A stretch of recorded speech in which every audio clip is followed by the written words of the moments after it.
Okay, ये समस्या बहुत ही आम है आजकल। और सबसे पहले हमको ये जानना पड़ेगा कि डिप्रेशन के लक्षण क्या होते हैं। जब तक हम उसके लक्षण, कैरेक्टर्स यानी उसके नेचर को नहीं समझेंगे, तब तक हम डिप्रेशन से ओवरकम नहीं हो सकते हैं।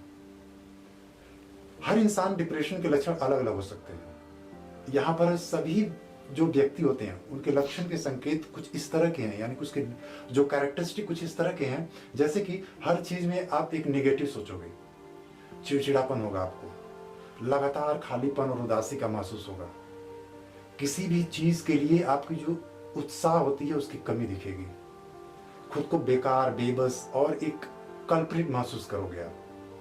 इंटरेस्टिंग कामों में भी आपको कोई इंटरेस्ट नहीं दिखेगा, हमेशा थका हुआ महसूस करोगे आप।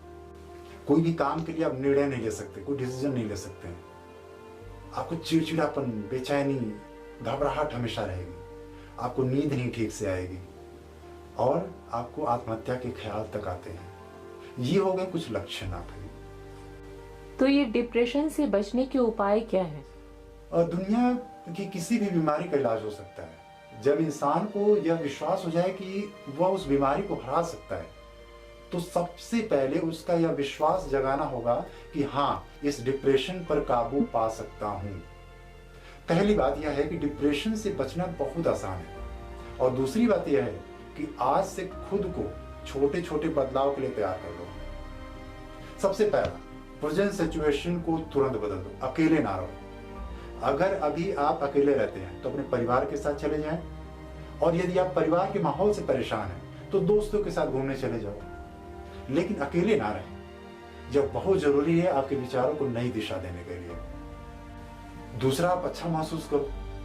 क्या बोलोगे कि मैं अच्छा महसूस कर सकता हूं? ओ भाई, कौन रोक रहा है तुम्हें अच्छा सोचने से?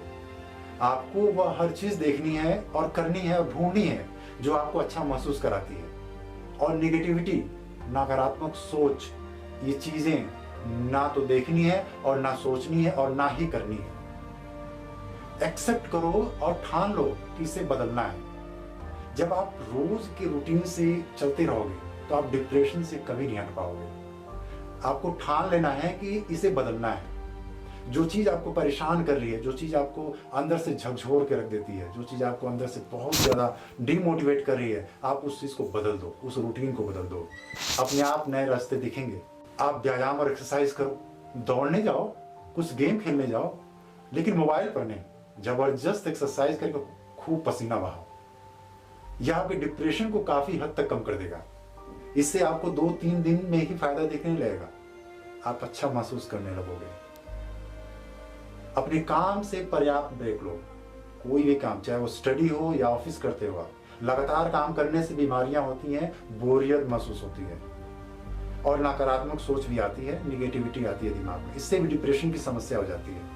इसलिए अपने काम से छुट्टी लेकर अपनी मनपसंद जगह जाओ, किसी अपने के साथ वक्त गुजारो या इस खूबसूरत नेचर का सैर करने जाओ। ओवर थिंकिंग से बचो। ज्यादा सोचने वाले हमेशा डिप्रेशन में जाते हैं। ओवर थिंकिंग से बचो। अपने दिमाग में फालतू के विचारों को लात मारकर बाहर फेंको यार, क्योंकि ये 2 कौड़ी के विचार जो है ना, वही आपके दिमाग का सत्यानाश कर रहे हैं। अपनों से बात करें, उनसे मदद मांगे, ये एक और अच्छा उपाय है। अपनी इस डिप्रेशन की समस्या और इसके कारण के बारे में आप अपने परिवार से या अपने दोस्तों से या फिर जिसे आप अपने सबसे करीब मानते हैं उनके साथ शेयर करें और उनसे मदद मांगे। कोई ना कोई रास्ता जरूर निकलेगा। सबसे इंपॉर्टेंट, जी भर के सोइए। आपका सोना बहुत जरूरी है। नींद की कमी से भी डिप्रेशन की समस्या हो सकती है, इसलिए रोज 7 से 9 घंटे की नींद बहुत जरूरी है। नींद का समय रात का 9 बजे और सुबह 7 बजे के बीच में ही होना चाहिए। और रात को जल्दी नींद नहीं आती है तो अच्छी सी एक्सरसाइज कर लें, फिर आपको गहरी नींद आ जाएगी। और हाँ, आपको सोने से 2 घंटा पहले खाना खाना है एटलीस्ट। पर्याप्त मात्रा में नींद आपके तनाव को, आपके डिप्रेशन को बिल्कुल कम कर देगी। मन शांत करने वाला म्यूजिक सुनो आप। एक अच्छा म्यूजिक सुनने से आपको बहुत अच्छा महसूस होगा। म्यूजिक में मूड बदलने के और डिप्रेशन बदलने की अद्भुत ताकत होती है। लेकिन गम भरे गाने नहीं सुनना, वरना का डिप्रेशन का लेवल जो है वो और बढ़ जाएगा। अच्छी किताबें पढ़ें, ये बहुत अच्छी आदत है डिप्रेशन से ओवरकम होने की। एक बार आपने किताबों से दोस्ती कर लेना तो आप कभी भी अकेले नहीं रहोगे। मैं यह बात फोकट में नहीं बोल रहा हूँ या फोकट में नहीं फेंक रहा हूँ। अपने अनुभव से बोल रहा हूं। मुस्कुराइए, यह आपका हक है। अपनी बीती कल के सारे दुख दर्द को छोड़ दें। अभी इस पर बेजान से चेहरे पर मुस्कुराहट लाइए। कैसा महसूस हो रहा है?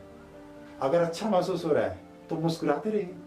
समस्या तो हर रोज है, लेकिन मुस्कुरा कर जीने में क्या हर्ज है? So keep smiling. नेचर के साथ समय गुजारें। किसी बगीचे में जाएं, वहां नेचर की खूबसूरती का आनंद लें और उसकी ताजी भरी हवा को महसूस करें और गहरी सांसें लें। याद रखिएगा, यह जिंदगी आपकी एक खूबसूरत अमानत है। आपको एक वीर योद्धा की तरह इसकी हिफाजत करनी है। आपको डिप्रेशन ही नहीं और कोई भी समस्याओं का सामना करना है और उन्हें सुलझाने के तरीके खोजना है।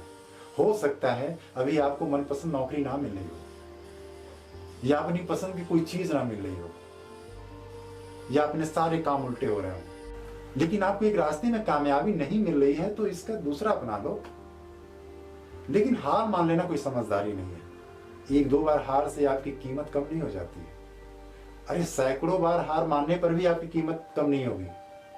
लेकिन हारने के बाद दोगुने उत्साह से उठो, खड़े हो जाओ और दुनिया के लिए एक मिसाल कायम कर दो। और हाँ, कोई कायराना हरकत करने की जरूरत नहीं है।